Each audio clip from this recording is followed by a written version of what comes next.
పోతన గారు ఏం చేశారంటే ఓం ఐం హ్రీం శ్రీం శ్రీమాత్రే నమః దీన్ని పద్యం కింద తిప్పేశారు.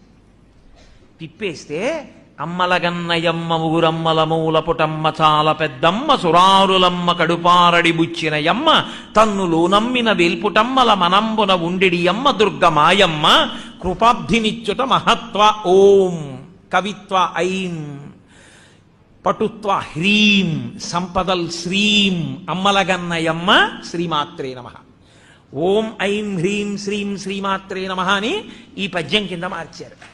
అందుకే ఈ పద్యం విజయవాడ కనకదుర్గమ్మ యొక్క అంతరాలయం పైన ఉన్నటువంటి తోరణం దగ్గర నుంచి గుంటూరు శారదా పరమేశ్వరి దేవాలయంలో అంతరాలయం మీద ఉన్నటువంటి రాజద్వారం వరకు ఈ పద్యమే పట్టుకునుంది.